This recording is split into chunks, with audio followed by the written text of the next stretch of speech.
네, 우리 그 자연스님 소개 전에 꽃다발 증정 물론 문수선에서 김문경 우리 보사님께서 큰 박수. 아이고.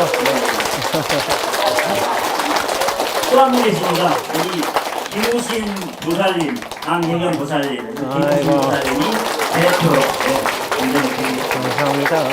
네. 이제 마이크 자연스님한테 돌리겠습니다. 예예. 꽃다발은 이거 조금 내려주면 좋을 것 같은데. 예예. 네, 이게 카메라가 스님을 못 잡아. 꽃을 놓으면 꽃이 화려하니까 꽃 쪽을 잡더라고. 아 진짜. 물론 뭐 꽃보다 스님이 우월하면 꽃보스가 그쪽을 잡을 수도 있어요. 근데 저는 안 되더라고. 나는 안 되더라고요. 네. 저 할 때보다 사람이 되게 많이 왔는데. 빈정상한. 자, 우리 원재 스님을 귀하게 이렇게 모셨습니다. 원재 스님은 해인사에서 출가를 하시고 전 종정을 하셨던 우리 법정품 스님 당자분이시고, 그 다음에 청암사 수도암에 계속 계시면서 정진을 하시고, 그리고 이제 세계 일주도 하셨고, 그 다음에 책도 여러 권을 내셨고, 그 중에 하나를 우리 이제 오늘 오신 분들에게 이렇게 이걸 우리 보살님이 처음에 꽃봉양을 했던 우리 보살님께서 사람을 만나서 다 돌아가려고 모르겠네. 될까? 이거 예상인데. 그래서 개인적으로 제가 원재 스님을 굉장히 높게 평가하는 부분이 있습니다. 그거는 저는 원래 선불교 중심자이기 때문에 선과 관련해서 여러 스님들이 나와서 대중적으로 많이 말씀을 해주시기를 바래요. 그리고 지금은 이제 명상주의라고 하는 게 많이 흘러가고 있는데, 그 부분과 관련해서 한국 불교가 조계종임에도 불구하고 제가 늘상 얘기하는 거 있어요. 불교는 원래 명상주의였고, 인도에서 출발할 때부터 명상이라고 하는 주특기를 가지고 시작을 했고, 그 다음에 중국으로 와서 이 조계종이라고 하는 거는 육조 해능 스님이 조계산 보림사, 광동성 조계산 보림사에서 법을 설하셔서 그게 이제 남종선입니다. 그러니까 명상 안에 또 다른 명상 종파가 조계종인 거예요. 그래서 조계종이 어떻게 보면 명상과 수행에 특화되어 있는 종파인데, 아이러니하게도 전 세계가 명상의 수요, 그 다음에 자기 개발, 자기 수행의 욕구가 가장 비등한, 우리가 산 세대 중에는, 지금까지 검토된 세대 중에는 가장 비등한 세대임에도 불구하고 한국 선불교가 지금 조계종이 크게 작동을 안 해요. 그리고 선종이 두 개입니다. 한국에 조계종만 선종이 아니고 천태종도 선종이에요. 이게 교종 선종 분류할 때는 천태종 선종입니다. 근데 천태종은 기도를 열심히 합니다. 기도를 갑자기 열심히 해요. 그래서 이게 이래서는 안 되겠다라는 생각을 해서 저도 여러 가지 작업들을 하고 있는데, 우리 스님이 나타나 주셔가지고 선에 대해서 이렇게 얘기를 해주니까 제가 굉장히 고맙게 생각을 하고요. 개인적으로는 굉장히 고맙게 생각하고, 앞으로 몇 분 정도만 더 나오면 이렇게 흐름을 좀 바꿀 수 있겠다. 개인적으로 굉장히 안 좋게 생각하는 것 중에 뭐 남방불교 윗바사나나 티베트 뭐 남림이나 뭐 티베트 수행이나 이런 것들이 나오는데, 그게 한반도에 최적화된 프로그램이 아니에요, 사실은. 그런데 우리가 그 부분을 제대로 대응하지 못하기 때문에 이런 문제가 생긴다라는 생각을 해요. 그래서 선원 스님들이 조금 더 마음을 내셔서 밖으로 이렇게 나오셔서 말씀을 해주시면 참 고맙겠다는 생각을 합니다. 그리고 그러한 흐름에 어떻게 보면 대표주자죠, 지금. 대표주자로, 그리고 또 뭘 또 기어댕겨. 대표주자고, 이게 앞으로 나오려고 해도 인물도 돼야 돼요.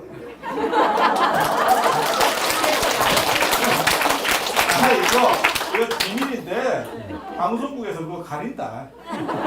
가린다. 그래서 인물도 되고 말도 되고 그 다음에 학벌도 되고 그 다음에 세계 여행을 다닌 여러 가지 경험도 되고 그래서 그런 것들이 다 섞여서 지금 시대에 어떻게 보면 수행과 명상이라는 부분에서 경종을 울릴 수 있는 게 아닌가 싶습니다. 그래서 여러분들도 우리 스님 말씀 잘 듣고 그 다음에 어떻게 보면 이정표를 삼고 그 다음에 수행문화와 관련해서 안 그러면 명상과 관련해서 자신을 한번 되돌아볼 수 있는 그러한 시간이 됐으면 하는 바람을 가져옵니다. 이상입니다.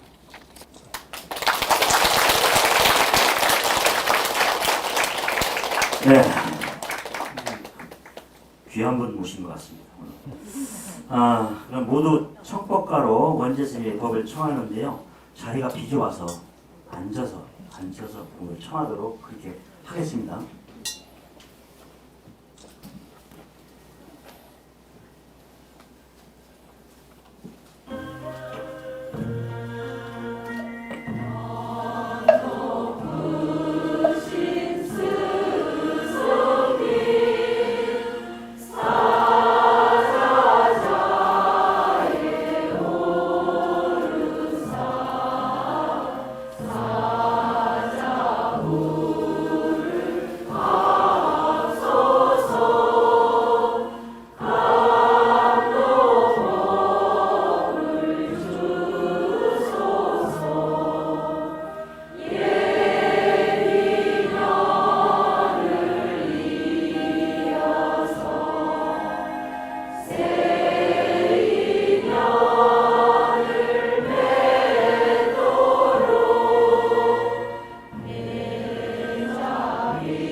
목탁소리 맞춰서 다시 3대 드리도록 하겠습니다. 네.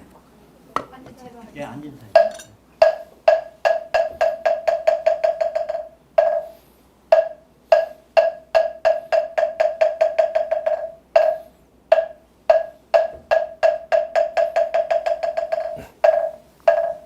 네, 이제 죽비에 맞춰서 잠시 입점에 들겠습니다.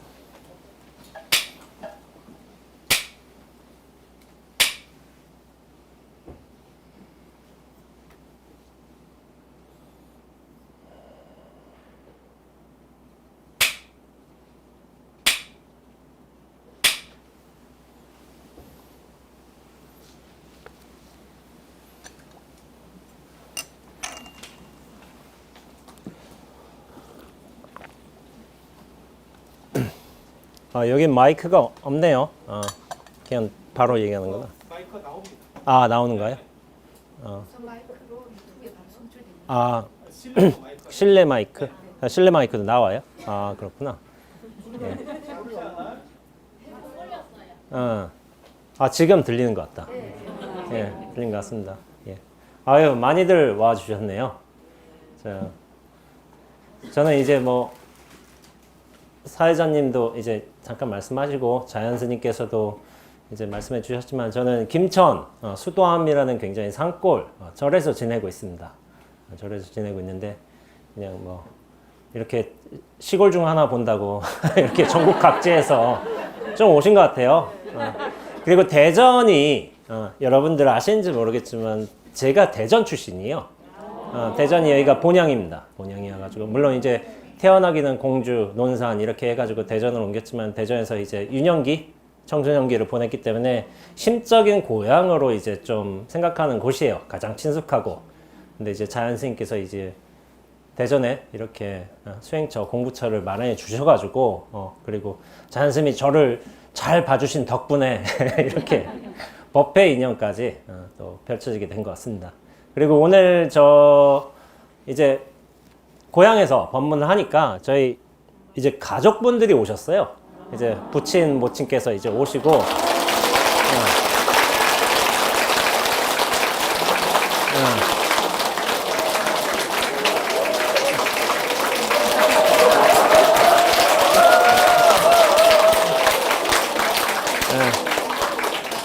예.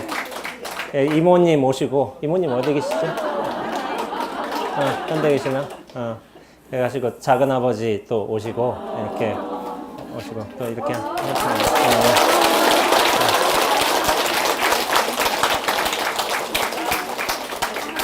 근데 제가 잠깐 본문에 앞서서 잠깐 여담을 하자면은 아마 제 세계일주 책을 좀 읽어보신 분들이 계실 거예요. 근데 제가 좀 말미에 무슨 글을 썼냐면 이제 어머니의 꽃감이라는 글을 썼어요. 사실 아버지에 대한 글도 썼어요. 근데 편집하면서 탈락됐어요. 그런데 그래서 제가 두 분을 공평하게 어머니 아버지 다 썼는데 아무래도 아버지는 약하다 해가지고 탈락되고 어머니의 꽃감이라는 글을 썼는데 그 글이 좀 여러분들이 많이 좋아해 주셨어요. 그래서 방송국에서도 뭐 리딩도 좀 되고 그것 때문에 이제 울었다는 분들도 또 계시고 그렇게 됐습니다. 저희 어머니께서 이렇게 또 오셔가지고 제가 어떤 조계사에서 예전에 출간 기념 법회를 한 적이 있는데 그때는 좀 간략하게 해가지고 법문다운 법문 형식은 되지 못했는데 이번에 처음으로 제가 법문을 준비를 많이 했어요. A4 20장이에요.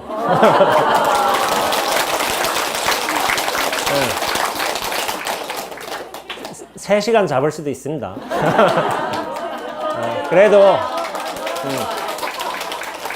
그래도 제가 여러분들 이제 주의 잃지 않게끔 또 재미나게 준비를 했으니까 한번 또 이야기를 하듯 그냥 한번 또 스토리텔링을 하듯 한번 법문해 보도록 하겠습니다.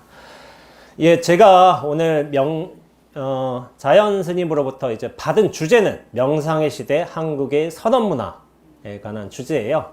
그래가지고 제가 이제 어제 싱글에서도 언급을 했지만은 제가 이거를 가지고 한 1시간 반이나 할 수 있을까 이렇게 생각을 했는데 준비하다 보니까 이게 2시간을 훌쩍 넘을 것 같아요. 제가 선언에 적을 두고 있으면서 또 이제 지금으로서는 제가 큰 방에서 더 이상 정진을 하지 않지만은 여전히 이제 선언에서 적을 두면서 제 관음전에서 좀 기도도 하면서 제 개인 활동 겸 공부 겸 수행 상담 겸 뭐 글 쓰는 거 그리고 노는 것까지 같이 하고 있습니다. 이렇게 하고 있는데 이 주제를 제가 전달받으면서 제일 먼저 생각난 책이 있어요. 책이 뭐냐면은 제가 어제 언급했지만은 선방일기라는 책이에요. 선방일기. 이거 아마 보신 분 계세요. 굉장히 유명했던 책인데 한번 거수 좀 한번 해보실 수 있을까요? 잠깐. 생각보다 없네요. 굉장히 유명한 책이에요. 저한테만 유명했나? 네. 이 책이 1973년 신동아에서 처음으로 연재됐어요. 23개의 에피소드로 해가지고 이제 연재가 된 책인데 이 지허 스님이라는 분이 쓰신 건데 그때 이게 굉장히 반향이 컸어요. 왜냐하면은 그 당시만 해도 73년만 해도 선원에서 스님들이 어떻게 사는지 그게 알려진 바가 없었어요.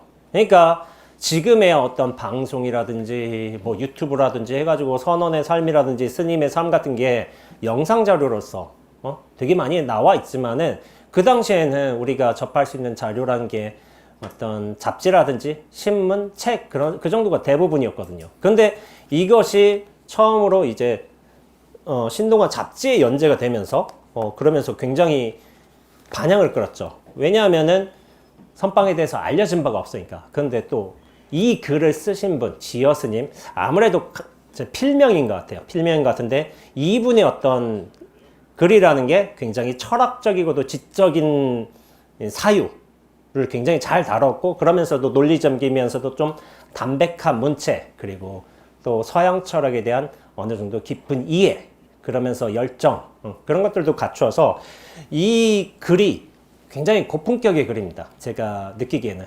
그래서 저는 출가 전에 이 책을 봤어요. 이 책을 봐가지고 이 책을 보고서 무슨 느낌이었냐면은 내가 갈 곳이다. 선빵 이렇게 사는구나. 이렇게 하고서 굉장히 조밀조밀하게 봤어요. 이거를 어차피 내가 갈 곳인데 아, 선배가 이렇게 살았구나 해가지고 이런 일도 벌어지고, 이게 영 공부하는 데지만은 인간적인 일들도 이렇게 벌어지고 있구나 해가지고 굉장히 주의 깊게 봤었어요. 근데 이제 지어 스님이라는 이제 저자에 관해서는 뭐 출판사 소개로서는 57년, 58년 사이에 출가했다고 알려져 있고, 그리고 구전에 의하면은 서울대를 좀 나오신 분으로 알려져 있어요. 그런 소문이 왜 돌았을까 했는데 문체가 그리고 알매의 어떤 수준이 굉장히 높으세요. 그러니까 학자층이야, 학자층. 배운 사람. 그런 층이고, 뭐 탄어 스님 문화로 출가했다고 했는데, 제가 조금 더 알아본 바에 의하면은, 그쪽에 공부를 하셨지만, 이제, 은사 스님은 이제 그쪽은 아니셨고, 다른 스님이었던 걸로 알고 있어요. 그러다가 57년, 8년에 출가를 했고, 62년, 63년, 1년 사이에 뭐냐면은, 강원도 정선의 정암사에서 20열이 떨어진 심적이라고 부르기도 했는데, 그 토굴에서 수행을 하셨던 거예요. 하셔가지고, 그때의 기록이 대한불교신문에 연재된 적이 있어요. 그랬다가, 종적이 묘연하게 사라지셨어요. 1957년에 입적했다는 이제 진술이 있는데, 갑자기 사라지신 거야. 입적하셨단 말도 있고. 그러나 이제 추후에 이 지허 스님이라는 분을 실제로 만나보신 스님들이 있을 거 아니에요. 그러니까 이를테면은 지성 스님이라고 해서 그 지허 스님의 사제되는 분하고 만나가지고, 아, 지허 스님은 사실은 본명이 지혜였고, 근데 이제 필명으로 지허를 썼다. 그리고 이제 축서사의 어르신이신 이제 무여 스님께서도 또 이제 지허 스님을 만난 적이 있으신 거예요. 당신께서 쓰신 이 선방일기하고 이제 또 이제 토굴에서의 생활기라고 쓰여진 이제 사벽이 대화라는 책이 있어요. 이 책도 아주 방대한 내용을 다루고 있습니다. 다루고 있는데 이거를 이제 갖고 다니면서 이렇게 하니까 그때 무여 스님께서도 뭐 단숨에 그렇게 읽어보셨다고 해요. 그러면서 그런 말씀을 하셨는데, 아무래도 돌아가셨다기보다는 아무래도 좀 세상으로 돌아가시지 않으셨을까, 환속을 하지 않으셨을까, 그런 경향이 더 클 것 같아요, 제 생각도. 근데 이제 제가 말씀드렸다시피 이 책이 굉장히 인기를 끈게 된 것은 73년, 70년대 선언에 대한 이해가 전무했어요, 거의 일반인들한테. 그런데 이것을 처음으로 소개한 글이기도 하고, 그리고 지적이고 예리하면서도 심도 깊은 문제의식, 그리고 뭐 시대에 대한 문제의식도 있는 거고, 그리고 서양 철학에 대한 이제 깊은 이해, 그리고 유려한 문체, 그런 것들을 갖춰서 어떤 저작물로서도 굉장히 좀 가치가 있는 책이었던 것 같아요. 그래가지고 이혜인 수녀님 같은 경우에도 이 책을 보시면서 매우 솔직담백하면서도 구두자의 깊은 사색과 예리한 성찰이 돋보이는 수행일기를 읽고 나니 시원한 바람 한 줄기가 내면을 흔들어 깨우는 느낌이다, 이런 말씀을 하셨고, 이제 전 법무부 장관이셨어요, 강금실 씨가 항상 곁에 두고 있는 한 권의 책이라고 하면서, 뭐 신임 뭐 부장 검사라든지 그런 분들 오시면 그렇게 한 권씩 선물을 해주셨다고 해요. 그만큼 이제 좀 가치가 높은 책이에요. 가치가 높은 책인데, 근데 굉장히 수행에 대해서 우리가 동경을 하고 저런 이상적인 뭐랄까 진리 추구의 어떤 세계에 대해서 얘기를 하고 있지만은, 근데 이제 그렇게 엄숙한 분위기로만 나가는 책은 아니에요.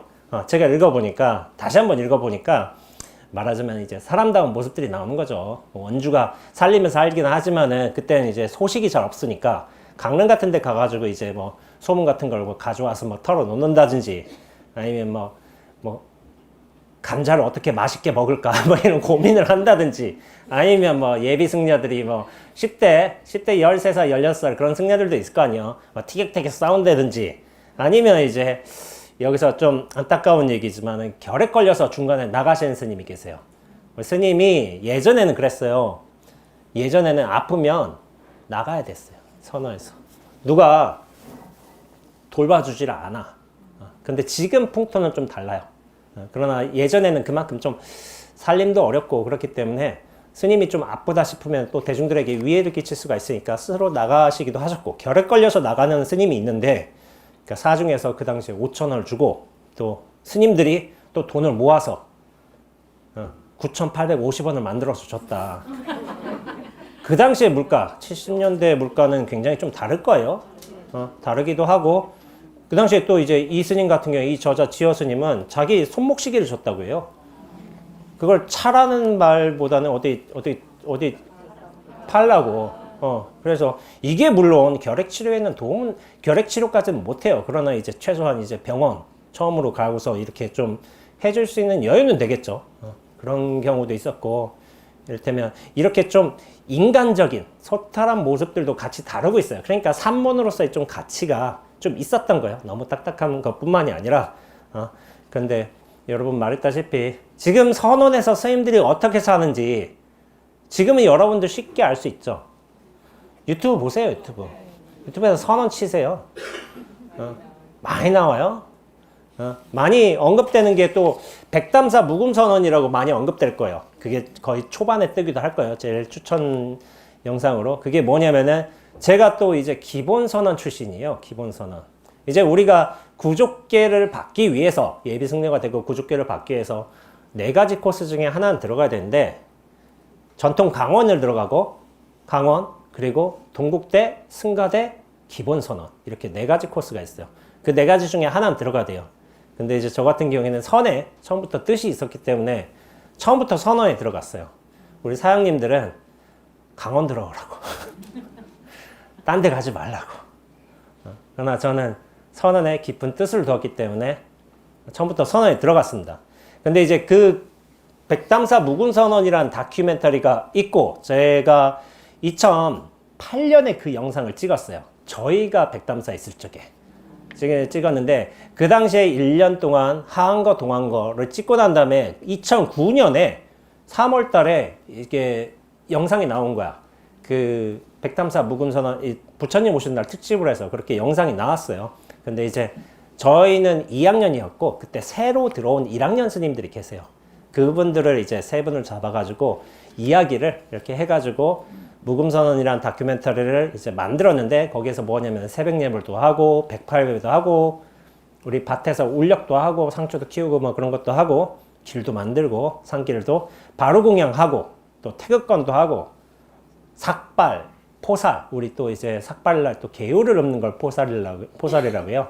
그리고 가행정진, 용맹정진 그리고 마지막에 스님들이 모든 이제 안거를 끝내고서 당신들이 쓰시던 거를 대중물품은 다 빨고 가거든요. 빨래하는 모습도 나오고 그런 거를 1년 동안 촬영하면서 이제 다큐멘터리를 만든 거예요. 그래서 이제 이걸 보면은 제가 이 영상을 세계일주 때 갖고 다녔어요. 백담사 묵음선언. 이게 왜 갖고 다녔냐면은 제가 선언에서 세계일주 할 적에 나 한국에서 선수행하고 있다. 안거도 나고 있고 선언의 기본 코스를 밟고 있고 선이 내 공부의 주된 어떤 방식이다라고 하면서 물론 말로 설명할 수도 있지만 영상이란 자료가 굉장히 인식이 크거든요. 각인이 잘 되거든요. 그러니까 영상 보여주면서 제가 뜨문뜨문 설명해 주는 거야. 이제 공부처에 가서 이를테면 한국선이 궁금하다. 한국선에서 궁금하다는 거 이제 선의 뭐 다양한 방식이 있겠지만은 안거 문화가 대표적인 이제 선수행의 방식이거든요. 그러니까 이 안거 문화를 보여주면서 이해시키면 좋은 거야. 그래서 제가 세계일주 하면서 이 백담사 묵음선언이라는 다큐멘터리를 한 20번 본 것 같아. 20번 계속 설명해 준 거예요. 계속 반복하는 거예요, 어차피. 반복해가지고 그렇게 했는데, 그거를 보면서 다른 사람들이 깜짝 놀라는 거야.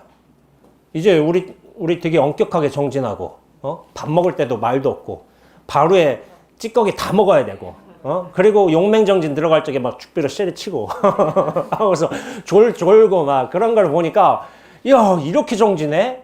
우와 이렇게 한단 말이야. 그냥 마냥 고요하고 평온한 건 줄 알았는데 한국인 종특이 있어요. 우리는 죽을 때까지 간다. 그런 게 있어요. 약간 끝까지 간다. 이게 한국인 종특이에요. 제가 볼 적에는. 그러니까 그러한 수행의 모습을 보고 마냥 편안하고 평화롭고 안정적인 종교인 줄 알았는데 우리 용맹정진을 보고서 많은 분들이 굉장히 좀 감탄을 했던 거야. 이렇게 잠도 자지 않고 정진하는 문화가 한국에 남아 있었다니 이거를 굉장히 감탄을 했던 거예요. 그러다가 이제 저희가 결국 나왔잖아요. 백담사 묵음선언. 그러니까 저희도 시청을 했어요. 시청을 했는데 그러니까 재밌을 거 아니야. 우리가 나왔는데 우리 다큐멘터리 나오고 있으니까 단체로 신청했어요. 그러니까 TV 갖다 놓고서 신청하고서 막 대중들 보다가 백담사 묵음선언 22분 30초에 보세요. 웬 졸고 있는 수자 하나가 있는데 턱이 비치고 있어, 턱이. 야, 저거 내 턱이야. 내 턱. 하고서 사인해줄까? 나 KBS 나왔는데. 하고서 턱이 나왔어요, 턱이. 그래서 내 턱이라고 막 자랑하니까 선생님들 막 웃었죠. 그러면서 이렇게 했는데, 최근에도 또 이제 대한불교 조계종 종립기본선언, 한국선불교의 맥을 잇다 해가지고 요즘 후배 스님들, 저와 말하자면 한 13, 14년쯤 차이가 나는 그런 후배 스님들이 사는 모습을 또 한번 다큐멘터리를 찍어서 봤어요. 그런데 저희 살던 때하고 엇비슷하더라고요. 또 후배 스님이 또 찾아오셔가지고 저한테 선배 스님과의 대화 뭐 이런 걸 해가지고 저와 유튜브를 보면서 그 시대 13, 14년 전과 지금이 얼마만큼 다른가를 좀 얘기하면서 좀 대화를 했던 적이 있어요. 그래서 제가 유튜브 원재 스님의 스토리텔링 영상으로 올렸었는데, 선배 이제 후배 스님이지만은 이제 연세는 저보다 선배세요. 연세는 저보다 한 10살 선배시더라고요. 10살 선배신데 제가 선배가 됐지만은 이게 좀 약간 늦게 출가를 하셔가지고 저는 이제 28살 때 출가를 했기 때문에 선배가 된 거죠. 그러면서 이제 좀 얘기를 하게 했는데, 이 밖에 또 유튜브 영상 같은 데를 잘 살펴보면 여러분들 무문관이라는 것도 있을 거예요. 무문관 아마 좀 보셨을 거예요. 이렇게 스님들 각 방에 들어가고서 주지 스님이나 이제 서원장 스님이 문을 잠가. 이렇게 잠그고서 3개월 동안 못 나와요. 그게 3개월인 데도 있고, 또 이제 무문관 형식에 따라서 6개월, 1년, 3년 이렇게 될 수도 있어요. 요즘엔 근데 3개월이 좀 많아요. 그럼 밖에서 걸어 잠가.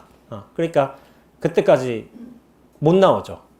그래가지고 예전에 제가 한번 라이브로 언급한 영화가 있는데, 삼사라는 영화가 있어요. 삼사라라는 이제 인도 티벳 영화인데, 그쪽에 이제 어떤 동굴 같은 데 스님 들어가서 3년 뒤에 딱 이제 다시 이제 무문관 해체해가지고 이렇게 모시고 오는 그런 첫 장면이 있어요. 그러니까 3년 동안 이제 동굴에 갇혔으니까 막 수염도 잘하고 손톱도 막 잘하고 그걸 막 깎고, 그리고 근육을 갑자기 못 움직이니까 이렇게 만지작 하면서 이제 서서히 풀어주고 그렇게 한 장면이 있었는데, 그게 실제로 가능하니까 그런 영화가 나오지 않겠어요? 물론 이제 한국 선 전통에서는 되게 찾기 힘든 모습인데, 티벳은 약간 신비로운 수행 문화가 있어요. 그렇기 때문에 그쪽에서는 가능할 수도 있겠구나 하는 생각이 들어요. 그리고 가장 최근에 상월선언이라고 천막결사라고 굉장히 유명했어요. 이제 전 원장이신 이제 자승 원장 스님께서 이제 좀 주도를 하셔가지고 이렇게 굉장히 이슈가 된 결사가 있었는데, 천막결사. 그거 혹시 보신 분 계세요? 뜨문뜨문. 저 여기 손 들라고 안 하는데 손 드셨는데. 네, 저도 봤어요. 봤는데 저도 선언에 그 당시만 해도 20몇 한 거를 난 때였고, 사실은. 그러니까 선언에 적을 두고 있으니까 선언 생활을 잘 알거든요. 근데 상월선언이라고 해서 천막결사, 그렇게 어른 스님들, 중진 스님들이 그렇게 그 보일러도 안 들어가. 천막으로 지어가지고, 그리고 일종식을 하게 되고, 그리고 텐트 안에서 자고, 굉장히 힘든 중이에요. 근데 이거를 저는 봤어요. 보고서 제가 느낌이 어땠을까요? 울었어요. 눈물 좀 나더라고요. 감격스러워가지고. 근데 이런 경우가 있어. 선언수자 선생님들이 자존심이 세. 자존심이 세서, 당신들이 이를테면 3, 40한 거 낫다고 쳐봐. 근데 이제 저기 사는 선생님 중에 뭐 전통 수자가 아닌 선생님들도 계실 거 아니에요. 그러니까 약간은 저거에 대해서 이제 좀 안 좋은 시선을 갖고 있는 거지. 가짜다. 근데 이제 저는 모든 평가는 내가 직접 보고서 평가를 해야 돼요. 보지 않고 이거 평가하면 안 돼요. 저 선언 수자 출신이에요. 어떻게 사는지 알아요. 이미 20몇 한 거 나면 다 알아요. 아는데 제가 만약 지금 그렇게 난방도 안 되고 일종식이고 저렇게 고행스러운데 씻지도 못해요. 씻지도 못하고 저런 데 가서 정전화 저는 안 가요. 힘들기 때문에. 근데 저는 왜 감탄했냐면은, 사회 종단에서 어떤 지도격이 있는 분들께서 다시 한번 발심해 가셔가지고 그런 거를 해낸 거야. 그리고 그 영상을 기록물로 남겨가지고 사람들한테 이렇게 회양을 했어요. 저는 그게 굉장히 가치 있는 영상이라고 생각을 했어요. 사람들은 그것에 대해서 의도라든지 결과라든지 어떤 순수한 발심이라든지 이런 걸 평가한단 말이야. 그런데 저는 그렇게 외면적으로 드러난 모습도 사실은 대단하다고 생각해요. 이게 저기 3일이다, 일주일이다. 좀 안 좋은 평가를 할 수 있겠지. 근데 90일 힘들어요. 90일 저는 못해요, 그렇게. 이미 편한 물에, 편한 거에 익숙해져가지고, 전 못해요. 근데 제가 초참이었으면, 참여하라면 참여했어요, 저는. 반드시. 왜냐면, 목숨 내놓고 해야지. 이 공부는. 당연한 거예요. 당연한 건데, 그렇게 이제 위치에 있는 스님들이 그렇게 하신 걸 보고서 저는 솔직히 말해서 감동을 받았습니다. 감동을 받았고, 이게 수자 자존심으로서 그렇게 평가하는 게 아니라 내가 그렇게 받았다는데 어쩌겠어요. 그러면서 이런 제가 여러 가지 안거에 관해서 얘기를 했지만은 선언에서 가장 중요한 건 안거예요. 안거를 보게 되면 이제 선언에서 한국 선문화가 어떻게 흘러가는지 가장 중심이 된다는 걸 알 수가 있죠. 근데 여러분들 아마 여기 선문화를 많이 아시겠지만은 하한거 동한거를 우리가 1년에 2번 하죠. 그렇게 하한거는 음력 4월 15일 날 시작해서 이제 음력 7월 15일 날 끝내요. 그리고 동한거는 음력 10월 15일 예, 시작하고 음력 이제 정월 15일 날 이제 끝내죠. 원래 이제 안거라는 문화는 서가모니 부처님 당시에 인도에서 이제 수행승들이 유행 걸식을 하다가 이제 우기가 와요. 우기가 오면 사실은 돌아다니기 힘들어요. 그런 현실적인 이유도 있고 또 계율상의 이유로는 이렇게 동물들, 초목들이 이렇게 땅에서 나온단 말이야. 그거를 밟아서 죽이면 안 된다는 그런 계율이 있기 때문에 어떤 특정한 장소에 머무르면서 수행정진을 하던 거를 안거라고 불렀어요. 외출을 삼가하고 한 군데 머무는 거죠. 근데 제가 이제 인도에, 제가 세계 일주 때 인도에 쭉 가봤지만은 우기가 이 남쪽부터 시작된단 말이에요. 저 남쪽부터 시작해가지고 북쪽으로 서서히 올라와. 한 달 이렇게 쭉 해가지고. 그러면 비가 어떻게 오냐면 제가 경험해 보니까 하루 종일 오는 게 아니라 하루에 한 4-5번씩 와요.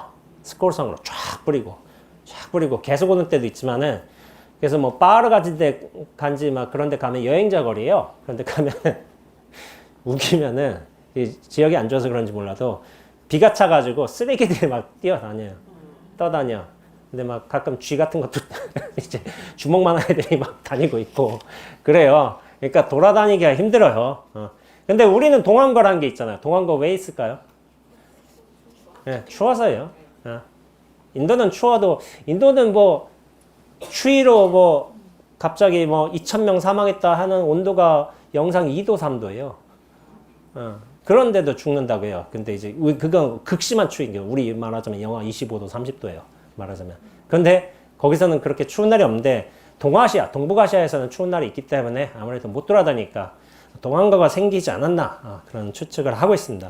근데 이제 신라 시대 때 수많은 선원들이 생겨났는데 그때 이제 제가 머물고 있던 수도함에도 이제 선원이 생겨났어요. 그때 이제 도성국사께서 859년에 이제 어떻게 되냐면은 수도도량을 이제 찾으셨어. 수도산에.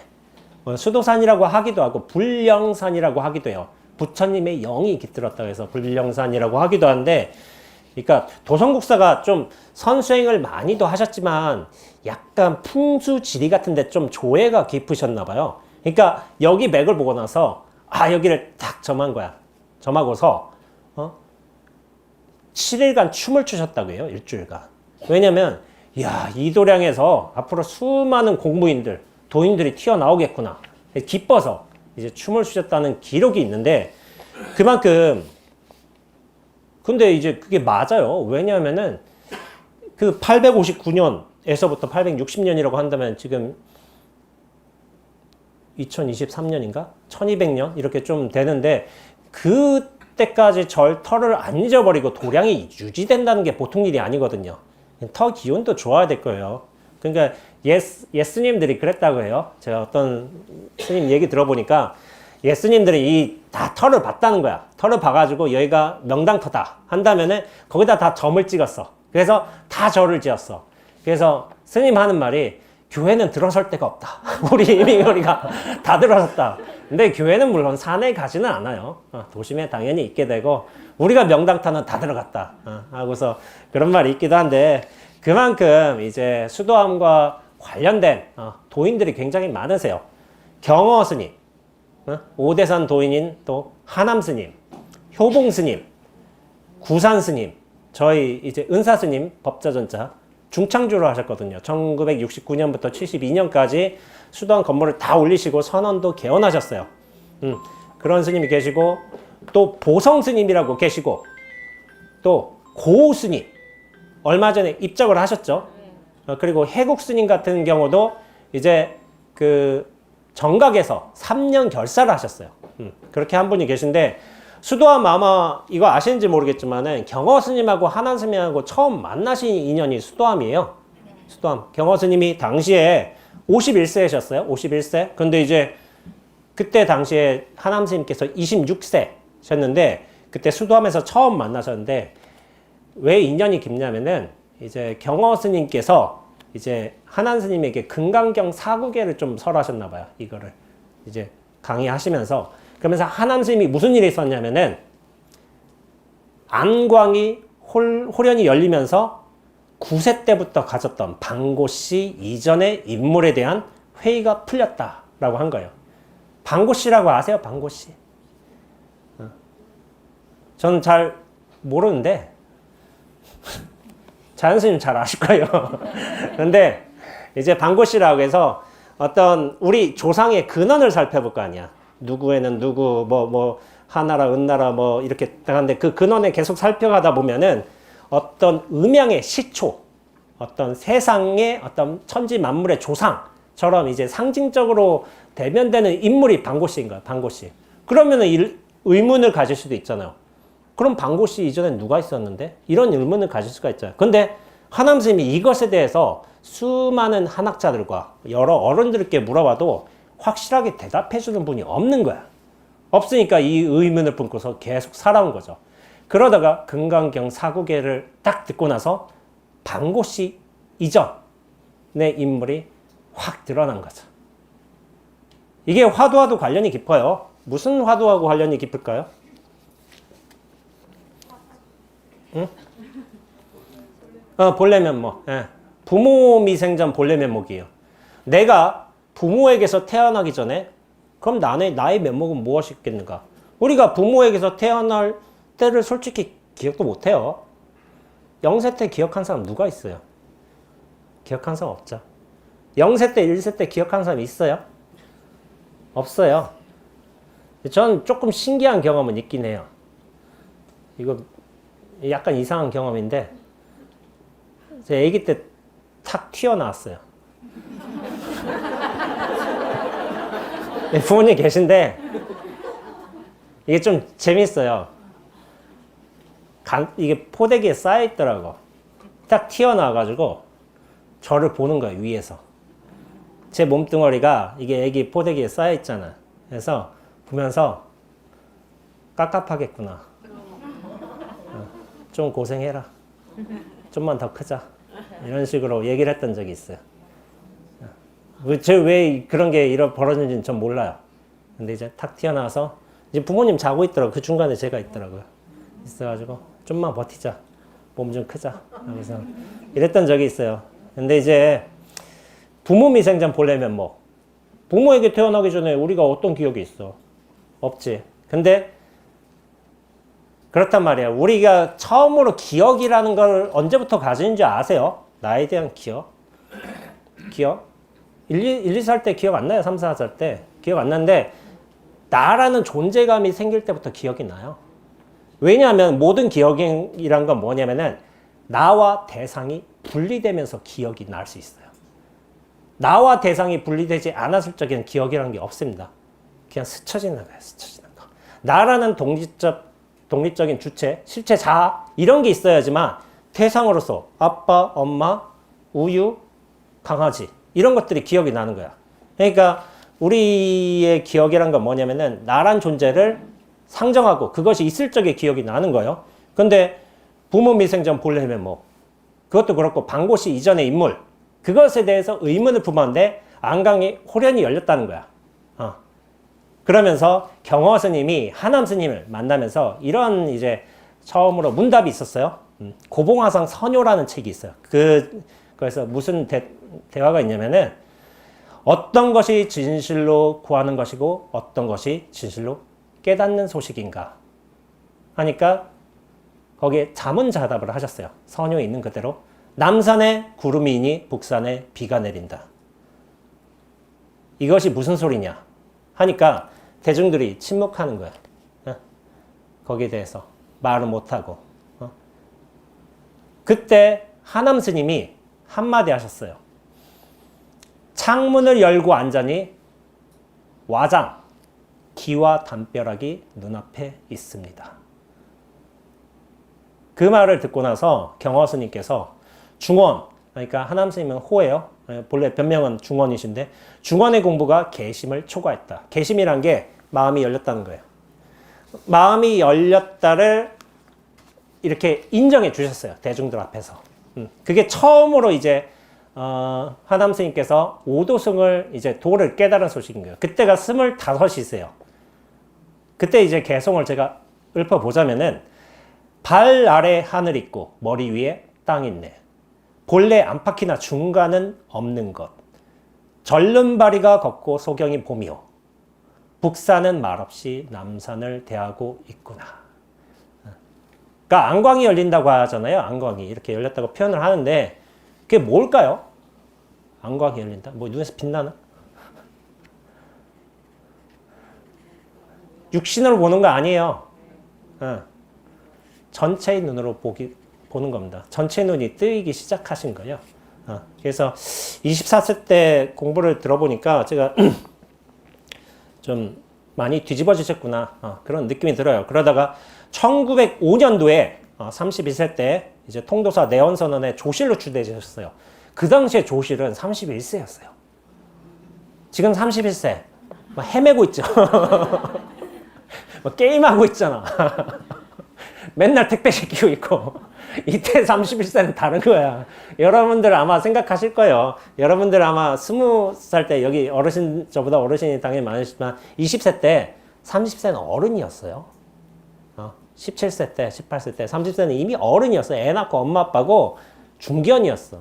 근데 지금은 40세도 중견이 못 돼. 여기 50, 60 되시는데 지금에서야 좀 중견은 되시지만은 어른으로서 대우는 못 받아요. 또 스스로 대우받기도 싫어하고 내가 왜 할머니냐고 그러신 분들 많아요. 손자 있으면 할머니지. 그런 거예요. 그러다가 5년간 후학지도를 하고 당시께서 이제 평남 맹산군에 거기에 고향이셨어요. 거기에 우두암이라는 곳에서 혼자 보인 공부를 하셨어요. 원래 안목이 열리고 나서도 그것이 안목이 여전히 똑같은 상태로 유지되지가 않습니다. 그러니까 뭐냐면은 그 안목을 유지하기 위해서 계속 정진을 해야 돼요. 정진을 하시다가 부엌에서 불을 지피시다가 아궁이에서 이렇게 불 지피다가 호련히 마음의 자제를 얻으며 개오승을 읊으셨다라고 해요. 그때가 이제 36세나 37세쯤 되세요. 개오라고 이제 좀 했는데 처음에는 이제 개심이라고 했어요. 마음이 열렸어요. 처음 열린 거예요. 그런다 이제 그 마음 열림이 처음부터 그렇게 크지는 않아요. 그러다가 정진을 계속 해가면서 그 밀도가 점점 더 커지게 되는데 그때 개오하면서 읊으신 개성이 뭐냐면은 부엌에서 불 지피다가 호련히 눈 밝으니 이를 쫓아 옛 길이 인연 따라 분명하네. 누가 내게 달마조사가 서쪽에서 온 뜻을 묻는다면 바위 아래 흐르는 물소리는 젖지 않는다 하리라. 뭔가 느낌이 있으세요? 부엌에서 불 지피다가 다시 밝아진 거야. 근데 이게 별거 없잖아. 부엌에서 이게 불 지필 거 아니야. 그냥 뭐 불 이렇게 울렁이겠지. 뭐 타닥타닥 하기도 하겠고 아니면 그 열기가 좀 전해지기도 하겠고 별거 아니에요. 근데 거기서 눈 밝으셨어요. 다시 한번. 크게 밝아지셨어요. 여기서는. 근데 저는 이 마지막 글귀가 좀 인상 깊었어요. 바위 아래 흐르는 물소리는 젖지 않는다 하리라. 이게 뭔 뜻이지? 저 이거 맨 처음에 예비승려 때 맨 처음 봤어요. 이 개송을. 그래서 이게 무슨 뜻일까? 뭘까? 분명히 뭔가 있는데 그렇잖아요. 어르신들 한 거는 무슨 견처가 있으신데 나는 모르겠고 이게 되게 좀 뭐랄까? 마음에 막혔어요. 이게 좀 강하게 자리 잡았어. 그러다가 제가 얼마 전에 이 개송을 다시 본 거야. 아, 이러셨구나 하고서 이제 그런 게 느껴지긴 하는데 바위 아래 흐르는 물소리가 젖지 않는다. 이게 좀 이해는 가면서도 조금 이상하잖아요. 소리는 원래 젖지 않잖아. 소리가 이 모양새를 흐트러뜨릴 수 있어요? 소리가? 저기서 꽝 소리 난다고 해도 여기 모양 없잖아요. 저기 바람이 불어. 바람이 분다고 해서 제가 마이크 바람이 분다고 해서 어떻게 보면 제가 이렇게 차를 마시는데 차 맛을 느끼는 걸 방해를 해요? 이게 바람 분다고 해도? 방해 안 돼요. 이게 뭐냐면은 우리가 보고 듣고 느끼고 생각하는 모든 일들이 이 눈앞에서 분명하게 펼쳐지고 있어요. 근데 이걸 가리면 보는 건 보는 거를 가릴 수 있어. 근데 보는 거는 듣는 거를 가리지 못해요. 냄새 나는 것도 가리지 못하고 촉감도 가리지 못하고. 법당에 생각해 볼까요? 여기는 지금 초가 저렇게 있는데 촛불이 잘 일어나고 있어. 저렇게 모양성으로 살랑살랑 거리면서 흔들리고 있어요. 그런데 향도 연기도 퍼지고 있어. 그러면서 스님들이 목탁을 치면서 연부를 하실 거 아니야. 연부를 하는데 이 소리가 회방이 돼요? 향연기나? 전혀 회방이 되지 않습니다. 바위 아래 흐르는 물소리는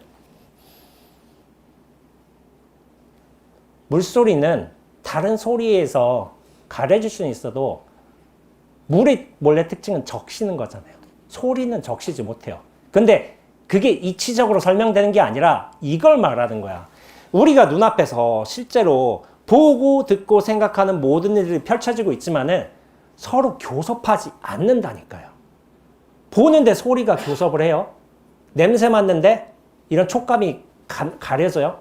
아니에요. 근데 이 눈앞에서 보고 듣고 느끼고 생각하는 모든 일들이 서로를 통제하지 않고 교섭하지 않고 방해하지 않고 분명하게 벌어지고 있어요. 이걸 말씀하셨다고 볼 수도 있어요. 이게 눈앞을 말하는 거예요, 제가. 원래는 방해되지 않습니다. 그러나 우리가 세상을 이해하는데, 세상을 일들을 받아들이는데 방해가 돼요. 거슬림도 되고 불편하기도 하고. 이게 왜 그러겠어요? 나가져서 그렇잖아. 나 하나 가지지 않으면 사실은 방해될 거 하나도 없습니다. 잘못된 거 하나도 없고. 그런데 이 기준을 갖다 보니까 힘든 거야. 눈앞만 갖다고 쳐봐.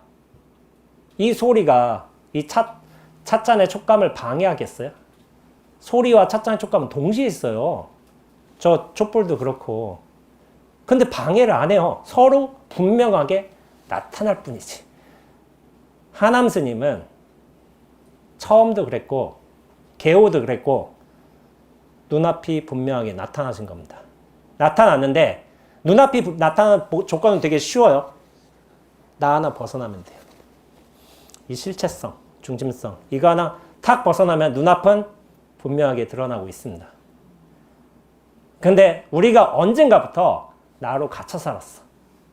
여러분들 제가 얘기했잖아. 1, 2세 때 기억한 사람 없다고. 그때는 나란 존재가 없었어요. 존재가 없기 때문에 실체가 없기 때문에 기억도 없어요. 실체가 있으면 대상을 상대로 해서 우리가 경험치를 이해하고 그리고 그것들을 기억으로 쌓기 때문에 과거가 기억이 돼. 근데 뭐냐면 1, 2세 때 자아가 생기기 어느 전까지는 우리는 세상과 하나로 있었대도 원래 눈앞으로서 존재했어요. 바람, 찬바람 보면 시원하고 배고프면 울고 똥 싸면 축축하고 그래서 또 울고 그렇게 살았어. 자연스럽게 살았어. 근데 그게 잘된 일도 아니었고 잘못된 일도 아니었어. 내가 잘한다 못한다 그런 것도 없어. 그냥 상황이 그러니까 여실하게 그렇게 반응을 한 거야. 근데 뭐냐면 나라는 기억이 생기면서부터 이게 나야. 저게 남이야. 그러니까 어떻게 되냐면은 내가 남 앞에서 빨가벗고 있으면 쪽팔려. 옷 입어야 돼. 왜냐면 저 은실이라고 쳐봐. 은실이가 날 보고 있으니까. 어? 우리 사촌 누나가. 어? 막 그렇다면 쪽팔리니까 그때부터 옷 입게 된 거야. 그전에는 없었어요. 그 자각이 없었어. 저 사람이 은실이라는 사람은 알고 있었는데 그것이 어떤 의미인지는 모르는 거야. 근데 나라는 존재감이 생기면서부터 부끄러움이 생긴 거야. 부끄러움이. 이게 선악과하고 비슷해요. 저기 성경에서 선악과 있잖아. 선악과를 먹으면서 선악이란 된 관념이 생겨버렸어요. 근데 선악은 대표관념이에요. 분별관념. 선악, 시비, 유무 그런 것의 대표관념인데 그런 것이 생기면서부터 부끄러움이 생긴 거야. 부끄러움이 생겼다는 건 뭐냐면은 나의 존재감이 생겼다는 건데 존재감은 항상 동시적이에요. 주가 생기면은 객이 생겨요. 내가 생기기 때문에 남이 생기는 거야. 나가 없으면은 남도 없어요. 전체만 있습니다. 전체에선 뭐가 될까요? 나도 드러나고 남도 드러납니다. 저도 드러나고 여러분들도 드러나요. 드러나는 존재들이에요. 제가 드러난다는 말을 많이 쓰는데 제가 지금 말하잖아요. 말하는데 언제가 말할까요?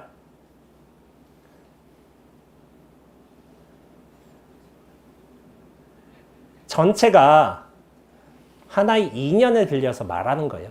전체가. 인연을 빌려서. 이런 몸뚱이란 인연, 입이라는 인연, 생각이라는 인연. 사실은 전체가 하는 일이에요. 전체가 하는 일. 근데 우리가 나에 갇혀 있으면은 이게 난 줄 알아.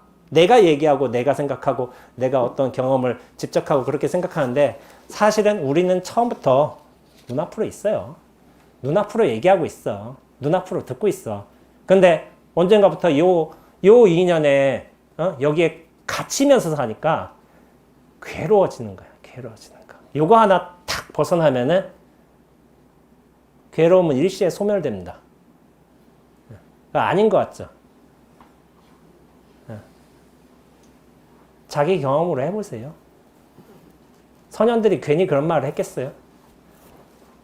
근데 내가 갇혀있는 이상은 그 말 못 믿어요. 수행은 믿고 하는 거예요. 믿고 하는 거. 성현들이 그러한 자리를 갖다 그런 대자유를 얻었다. 믿고 하는 거예요. 그거 증명할 수 있어요? 없어요. 여러분들 서가모니 부처님 깨달았다고 믿고 있죠? 그거 증명할 사람 누가 있어요? 서가모니 부처님 깨달았는지 누가 어떻게 증명해? 증명 못 한다니까요? 근데 뭐냐면은 믿어야 돼. 믿어야지만 내가 부처님의 가르침을 받고 수행하면서 저런 대자유를 얻게 되면서 그제서야 알게 되는 거예요. 그 믿음이 시작이에요, 시작. 저런 분은 저렇게 가셨구나. 우리 선지식들께서는 저렇게 대자유를 누리셨구나. 내가 믿어야지만 갈 수 있는 거야. 그런 거는 자기 경험으로서 증험할 수밖에 없어. 이거 객관적 사실로서 증명 못해요, 이런 거. 그런데 그때서야 비로소 눈앞으로 돌아간다면은 여기가 본래 자리였구나. 우리가 원래 안심해야 될 곳이구나. 이런 것을 스스로 알게 되는 거예요.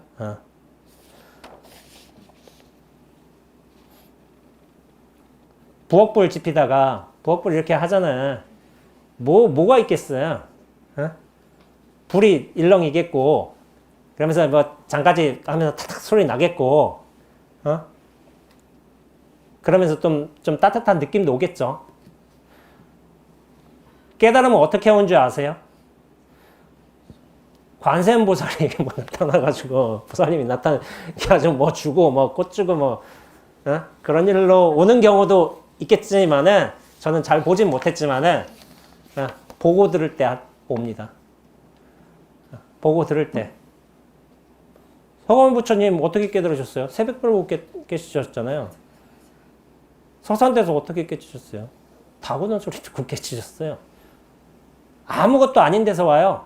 근데 뭐냐면은 보고 듣는데 이게 뭐냐면은 진리가 원래 그렇게 들어온다는 거예요. 보고 들음으로써. 원래 그렇게 들어와요. 그런데 우리는 나 안에 갇혀 살잖아. 이 존재에 갇혀 살잖아. 그냥 내가 보고 듣는 아무것도 아닌 거야. 근데 사실은 나중에 저 경봉스님 개송을 얘기하겠지만은 진리가 들어온 거예요. 진리가. 근데 나에 갇혀서는 이게 진리인지 몰라. 그냥 번뇌가 들어오고 좀 더 이쁜 거 들어왔으면, 좀 더 좋은 음악 소리 들어왔으면 이렇게 생각하지만 사실은 진리가 들어온 거예요. 그 부엌에서 이게 아궁이 불 때잖아. 타닥타닥. 그 소리 듣고 깨친다니까요. 경봉스님 어떻게 깨치셨어요? 야반 삼경에 촛불이 일렁이는 거 보고 깨치셨어요. 촛불이 살랑살랑 움직였어. 우풍이 불었나 보죠. 근데 왜 우리는 저 촛불이 일렁이는데 왜 못 깨칠까? 저 같이 일렁이고 있는데 새벽 3시가 아니어서 그런가? 외풍이 없나? 하고서 준비가 되면 됩니다. 준비가. 비워져 있는 준비가 되면은 인연은 곧장 진리로 다가옵니다. 근데 내가 준비가 돼 있지 않기 때문에 그래요. 내가 비워져 있으면은, 확 비워져 있으면, 통로로서 확 비워져 있으면은 진리가 보고 듣고 느끼는 대로 그대로 들어와요. 근데 이거를 비워야지만 그런 경계가 펼쳐져요. 눈앞이 확연하게 드러납니다. 저 하남스님 이거 제가 어디서도 본 것 같은데 시각하고 본각이 똑같다는 말이 있어요. 그 다른 경전에서 나오는데 대승기실론인가論소에서 나오는데 똑같아요. 시각 처음에 각하고 본래 있는 각하고 똑같아요. 근데 뭐가 다르냐면은 시각은 힘이 없어. 처음이야. 그리고 처음 열려봤어. 힘이 없어가지고 그걸 유지하기가 힘들어요. 유지한다고 내가 노력해서 되는 건 아닌데 내려놓을수록 유지가 돼요. 자연스럽게. 근데 뭐냐면은 시각과 본각이 똑같은데 밀도가 차이가 나요. 눈앞의 밀도는 확연히 달라집니다. 개호할 때는. 개호할 때는 달라져가지고 눈앞의 밀도가 높아지면 더 이상 흔들리지 않습니다. 내가 보는 게 아니라 눈앞이 보고 듣고 느끼고 생각해요. 근데 나란 인연을 거쳐. 이걸 활용해 가면서.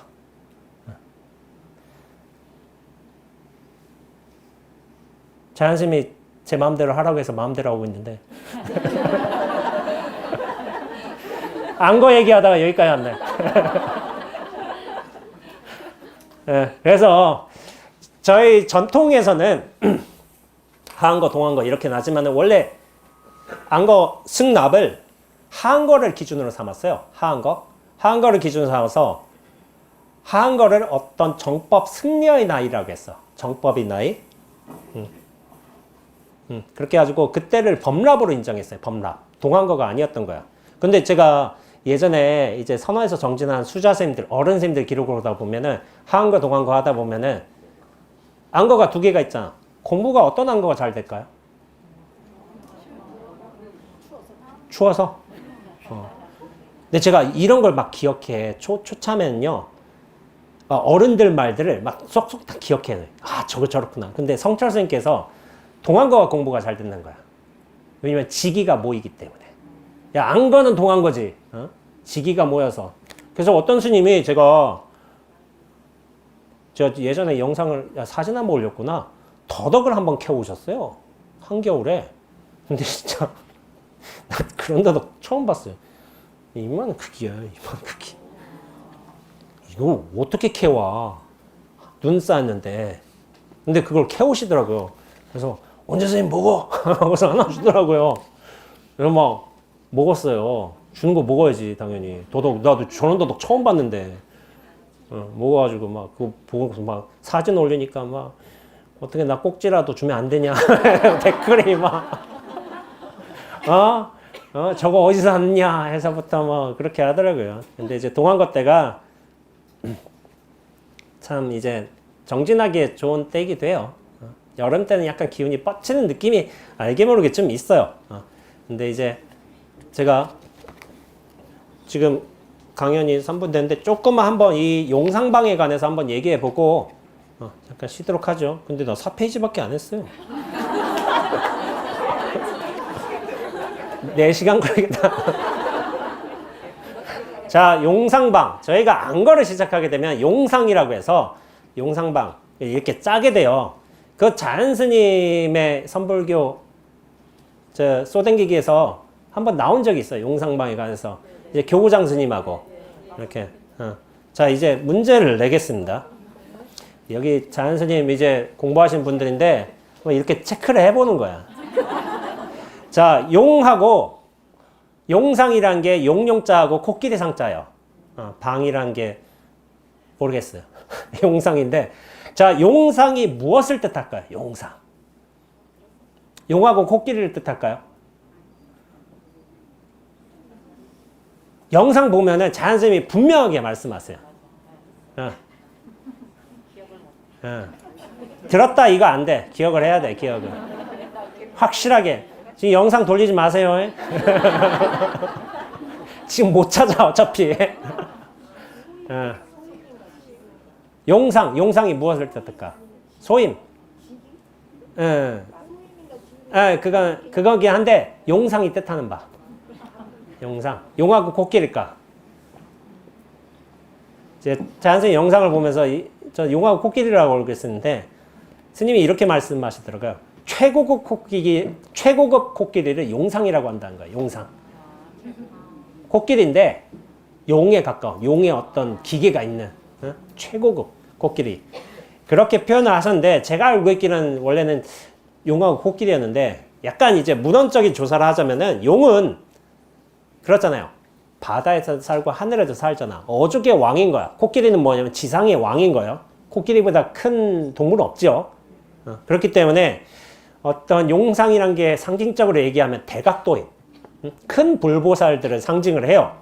상징을 하는데 용상방이란 걸 짠다면 뭐냐면 거기에 방장, 조실, 뭐 수자, 유나, 뭐 원주, 지전 이렇게 수많은 스님들이 이제 그 안과처를 살면서 어떤 소임을 볼 것인지 그걸 정하는 거예요. 정하는 거였는데 그만큼 용하고 코끼리처럼 뛰어난 S급 코끼리처럼 뛰어난 인물들이 많이 나오길 바란다는 그런 신경으로서 그렇게 용상방이라고 이름을 지은 거예요. 지은 건데 여기에 관해서 한번 소개를 하자면은 조실 스님은 용상방 짜게 되면 조실 스님은 그 가장 큰 스님이죠. 어떤 산문의 어른이고 수행을 지도하시는 분이에요. 근데 총림에서는 이를테면 뭐 해인사, 법보 총림이라든지 뭐 송광사 같은 총림에서는 뭐냐면 방장이란 분이 계세요. 조실이라는 분보다. 방장이 원래 총림이란 게 이제 저 나무가 빽빽하게 우거진 듯한 모습을 이제 그렇게 스님들이 모여서 정진한다 해서 그 총림이라고 부르는데 강원하고 선원하고 유런이 있어야지 이렇게 세 가지가 있어야지 총림으로서 어떤 지위를 가질 수가 있어요. 거기에 이제 최고 어른은 방장이에요. 방장. 그러다가 수자는 이제 수행의 모범이 되는 방장 이외에 어떤 큰 스님을 또 둬요. 선언해서. 그러니까 여러분들 많이 아시겠지만 봉암사에서 입적하신 정명스님이라고 계세요. 예. 그 정명스님께서 봉암사 직함이 수자셨어요. 수자. 당신께서 이제 조실로는 안 올리셨어요. 이렇게 추대를 하려는 분위기도 있었다고 뭐 말은 드려요. 근데 이제 수자로 그렇게 머물러 계셨고 유나 같은 경우에는 선언에서 이제 승려 질서유지 포살 담당한다고 하고 있고 이것이 이제 선방일기에도 좀 나와요. 나오지만 제가 약간 부가적으로 설명하자면은 병법은 법을 진다 해가지고 이제 큰 법당의 재반 시식하고 기도를 담당하는 스님을 병법이라고 해요. 그러다가 입승이란 말 많이 들었죠? 한자 어떻게 쓰는지 아세요? 세울리자에 줄승자 써요. 이거 좀 설명을 해드릴까? 줄을 세운다는 거예요. 근데 이게 의미가 잘 이해 안 되시죠? 입승은 대장이잖아. 말하자면 죽비 들고서 딱 판결을 할 수 있는데 줄을 세운다? 이거를 이렇게 생각하면 돼요. 예전에 목공 어떤 건축 같은 거 일할 적에 무슨 일이 있었냐면은 예전에는 지금은 그렇지 않은데 이렇게 줄에다가 먹물 입혀가지고 이렇게 탁 튕겨가지고 자를 부분을 자르는 게 있었어요. 예전에는. 그러니까 먹물을 입힌 거야. 그래서 줄을 탁 튕겨가지고 하면 그 선이 딱 남잖아. 그에 맞춰서 딱 자르잖아요. 그러니까 뭐냐면은 기준을 세운다는 거예요. 기준을 세운다. 입승. 그 줄승을 그렇게 해석하면 좋아요. 그래서 기준을 세우는 분. 원칙이 서는 분. 여기서 모든 결정이 끝나요. 입승은 안거가 시작되면 죽비를 받아요. 죽비를 받는데 죽비는 어떤 판사의 망치하고 똑같아요. 그래서 죽비를 3번 치면은 여기서 모든 게 시작하고 끝나고 어떤 일에 결정을 한다면 죽비 딱딱딱 시작하면은 내리면은 판결이 되는 거예요. 안 바뀌어요, 거기서. 그러니까 방장이나 조실, 수자, 뭐 요즘 사람들은 주지가 가장 큰 스님으로 알고 있잖아요. 주지스님이 큰 스님. 아니에요. 그냥 주지는 소임이야, 소임. 살림하는 씨는 제일 책임자를 주지라고 하는데 그 입승이 어떤 결정을 하게 돼 있어요. 그러다가 주지는 행정 사무 업무에 총괄하는 스님. 큰 스님의 의미는 사실은 아니에요. 근데 이제 각 사찰에 조시라고 이제 유나 수자가 그렇게 없으니까 총림에만 있으니까 주지가 되는 거고, 원주는 사중 살림살이를 담당하고, 지전은 각 정각의 불공을 담당해요. 불공. 지객은 손님 안내를 해요. 지객. 객을 모신다 해가지고 손님 안내인데, 혹시 망월사에 가신 분 계세요? 망월사 가보신 분? 의정부 망월사. 천중선언. 제가 그쪽에서 공부를 좀 많이 했는데요. 제가 있을 당시만 해도 이제 허담 스님이라고 계셨어요. 선원장 스님 겸 주지 겸 이렇게 했었어요. 하셨는데 허담 스님이 참 대단하셨어요. 항상 방암록에 소임을 올리잖아. 그럼 주지로도 안 올려요. 선원장으로도 안 올려요. 항상 지객으로 올리셨어요. 지객. 내가 손님들을 보살펴 드린다. 대단한 자비보살이셨어요. 당신이 주지신데도 선원장인데도 내가 객승들을 잘 보살펴 드린다. 이 역할을 가지고 그런 항상 지객으로 말씀하셨어요. 지객. 그러니까 되게 수자들의 신망이 굉장히 두터웠어요. 제가 살 때만 해도 다리가 그렇게 아프신데 법당에서 삼배를 못 하시는 거예요. 무릎이 아파서. 근데 뭐냐면 매일 산에 내려가.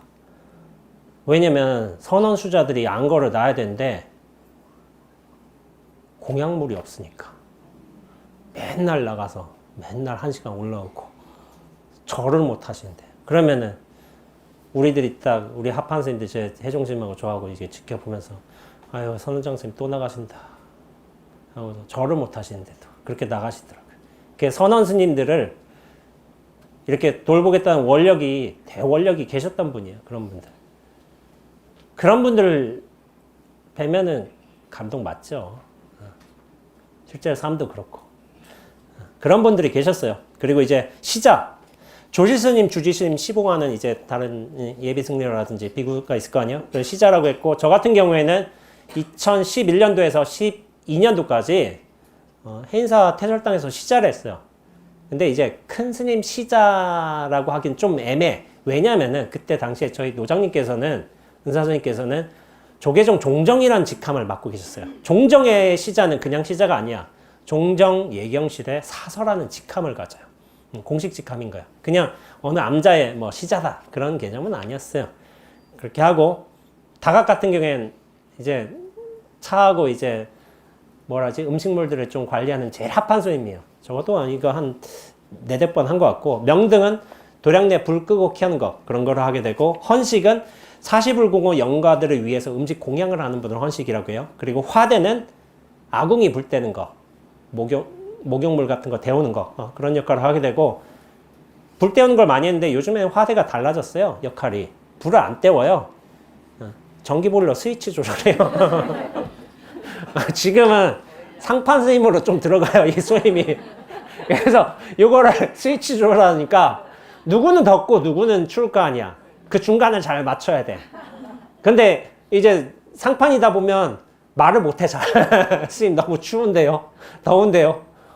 그렇게 하는 게 지금은 상판 소임으로 들어가요.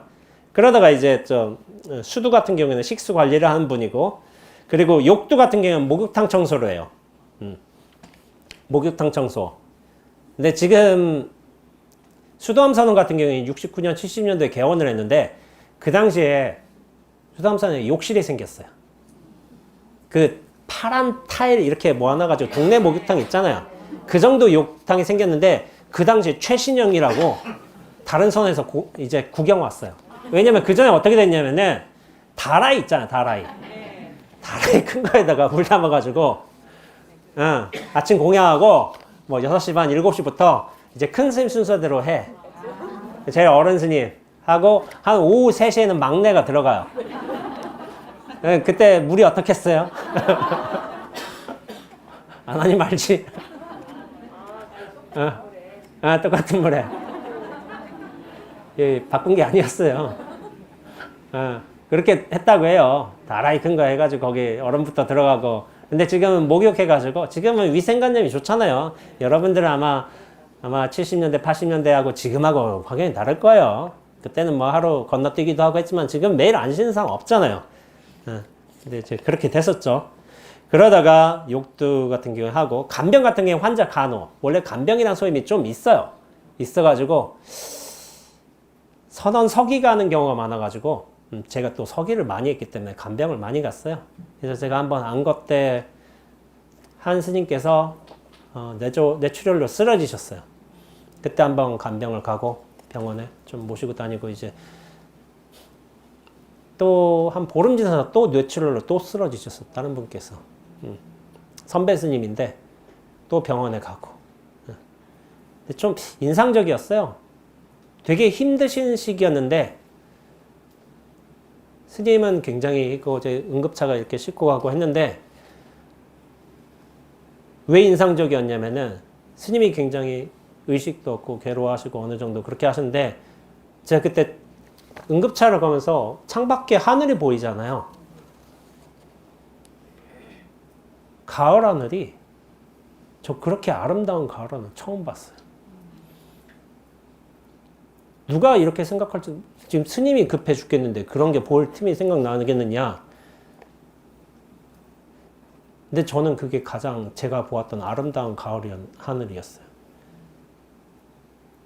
사람의 해석이 그렇죠. 이런 급한 상황이면 그렇게 보이지 않아야 된다. 그건 해석이에요. 가을 하늘과 뇌출혈은 교섭하지 않아요. 근데 억지로 꿰어 맞추려면은 모든 게 힘들어져. 그건 그거고 이건 이거예요. 향연기는 그윽하고 목탁 소리는 우렁찬 거예요, 원래. 그거를 함부로 섞으면 안 돼, 내 의지로서. 그냥 거기에 순응하고 따라간 것뿐이야. 남산은 말없이 북산을 쳐다보고 있는 거예요. 하남 스님 개성대로. 뜻을 돌려가면 안 돼. 하늘은 원래 무심이에요. 원래 무심. 내 사람이 마음을 자꾸 부여하려고 하지. 내 뜻에 맞게끔. 하늘이 이래야 되는데. 착각이에요. 하늘은 원래 무심이에요. 근데 내 뜻을 자꾸 부여해서 이러길 바라고 저러길 바라고. 그게 인간의 어떤 중생의 근본 무명이에요. 저는 그런 생각을 했어요. 물론 제가 스님, 제가 뭐 응급차에서 뭘 할 수가 없잖아요. 당연히 할 건 다 했지만은 가을 하늘이 참 그렇게 아름다웠구나. 그런 기억이 있더라고요. 스님 좀 제가 제일 고생 많이 했어요. 왔다 갔다 하면서 감정이라서. 근데 뭐 그런 일이 있더라고요. 자, 별자 같은 경우에는 원주의 보조로서 후원 공약물 관리를 해요. 그러면서 서기 같은 경우에는 사무행정이에요. 선원이라든지 강원 유런에서 서기를 따로 둬요. 그러면 행정 업무를 한단 말이야. 뭐 물품 청구라든지 뭐 공연금이라든지 그걸 관리를 하는데 보통 안 하려고 해, 서기를. 왜 안 하려고 할까요? 번거로워서. 번거로워서 안 하려고 해요. 근데 저는 번거로운 거 잘해요. 왜냐면 그냥 하면 되거든. 그냥 하면 돼요. 번거로운 건 그 다음의 일이에요. 그냥 하면 돼요. 그래서 저는 서기를 8번인가 했어요. 많이 했어요. 여기저기 와서 서기 봐달라고 하더라고요. 그래서 하죠 뭐. 했어요. 해가지고 정통 화장실 청소예요. 화장실 청소인데 화장실 청소는 되게 하판소임 같죠. 지금은 상판소임으로 들어가요. 되게 쉬워요, 생각보다. 뭐 우리가 똥 푸고 뭐 그런 시대는 아니라서 되게 쉬워요. 그래서 중상판소임 들어가고, 부모 같은 경우에는 절에서 잡일을 담당해요. 근데 이게 스님이 될 수도 있고 아니면 처사가 될 수가 있는데 부목 중에 유명한 부목이 있었어요. 누구였을까요? 제가 알기로는 법륜 스님이 유명한 부목이었어요. 봉암사에서 부목을 하셨어. 부목 하셨는데 당신이 아마 30대나 그쯤 됐던 것 같아요. 그러니까 이제 절집에 이게 자기가 당신께서 좀 구상하시는 게 있는 거야. 그걸 좀 정리하려고 좀 부목을 마음 여유도 가지고 해가지고 봉암사 부목을 하는데 가보니까 절이 개판이야. 뭐 정리도 안 됐고. 그러니까 이거 다 내가 정리해야 되겠다. 이렇게 해가지고 이것도 정리하고 저것도 정리하고 이거 하고서 이거 스님들이 주체의식이 없으니 이거 안 되겠네 하고서 이거 해가지고 다 정리했어. 그러니까 그거를 누가 보냐면 서엄스님이 보신 거야. 서엄스님이. 서엄스님이 보시고서 어른은 말없이 다 시켜봐요. 예, 말 안 해도 저희 은사스님도 그렇더라고요. 다 알고 있더라고요. 깜짝 놀라요. 어른은 다 봐요. 안 보여도 다 보는데 법륜 스님이 그렇게 뻘뻘 땀 흘려가면서 일하니까 어떻게 되냐면 막 장작을 패고 있는데 서엄 스님이 지나가면서 쓱 한마디 하신다. 쓱. 뭐라고 말씀하셨을까요? 자네 없이도 이제까지 봉암사 잘 있었네. 그래서 이런 말씀하신 거야. 그러니까 사실은 당신께서는 법륜 스님은 뭔가 정리하려고 좀 여유를 가지려고 이렇게 하는데 일에 집중해서 일에서 헤어나지 못한 거야. 그러니까 그거를 알아보신 거죠, 어르신은. 그러면서 이거에 대해서 제가 얘기를 한 적이 있어요. 예전에 주인의식과 손님의식이라고, 객의식이라고. 우리가 주인으로서 모든 일을 다 처리하는 것도 맞아. 그러나 뭐냐면은 서엄 스님이 말씀하신 거는 네가 그렇게 안 해도 봉암사는 여여하게 여전하게 잘 지내왔다고. 너가 모든 걸 다 해결하고 바꾸고 생각하지만은 봉암사는 여전히 그렇게 똑같이 지내왔다고. 이걸 넌지시 일려주신 거예요. 그러니까 뭐냐면은 우리는 주인이 되라. 주체가 되라. 이런 의식을 되게 많이 받았어요. 야, 네가 중심이 돼야지. 주체가 돼야지. 근데 뭐냐면은 여러분들 생각해 보세요. 이런 말 있기도 하지만 뭐 지구별 여행자 뭐 이런 말 있기도 하지만은 여러분들 이 세상에 손님으로 왔다는 생각은 안 들어요, 혹시? 나 주체로 왔다. 이건 다 이해를 해. 근데 나 여기 별의 손님이야. 이 세상의 손님이야. 이 생각 못 하세요, 혹시? 응, 하죠? 응. 근데 간혹 하지 잘은 못해요. 응. 자꾸 주체로 사는데 우리가 익숙해졌어. 나로 사는데 되게 익숙해졌어. 근데 뭐냐면은 손님이에요, 우리는. 어떤 의미에서. 손님을 제가 다른 식으로 표현하지만 통로예요, 통로. 진리가 드러나는데 이런 통로로 기능한 것 뿐이야. 진짜 주인 여기 있어요. 여기 있는데 자꾸 나를 진짜 주인으로 착각하는 거야. 그러니까 전도가 된 거죠. 진짜 주인 여기 있는데, 눈앞으로 있는데, 나는 통로인데. 근데 이제 우리가 의식을 가져야 될 건 뭐냐면은 진공묘유처럼 아니면 응무소주 이생기씨처럼 모든 건 눈앞이 진공이 응무소주가 사실은 다 근원으로서 자리 잡고 있고 어떻게 되냐면은 인연에 따라서 우리가 역할을 하는 거예요. 주인 역할. 이런 인연이 오면은 배가 고프면은 좀 한번 귤도 까먹고 이렇게 좀 졸리면 잠도 자고 그리고 저 사람이 좀 빨래를 개고 있으면 같이 한번 개주고 그런 역할을 하는 거예요. 인연 따라서. 역할을 하는 건데 서엄 스님이 말씀하신 건 뭐냐면 주인의식이 너무 사로잡혀 있으니까 이건 뭐냐면은 균형 잡기예요. 균형 잡기. 모든 거는 주인이냐 객체냐 진공이냐 묘유냐 너무 한쪽에 쏠려 있어. 근데 보통의 중생들은 현실과 어떤 실체에만 좀 쏠려 있어요. 그렇기 때문에 스님들이 그렇게 선정을 닦으면서 공도리를 알아야 된다고 그렇게 강조를 하는 거야. 왜냐하면 이게 균형이 안 잡혀서 그래요.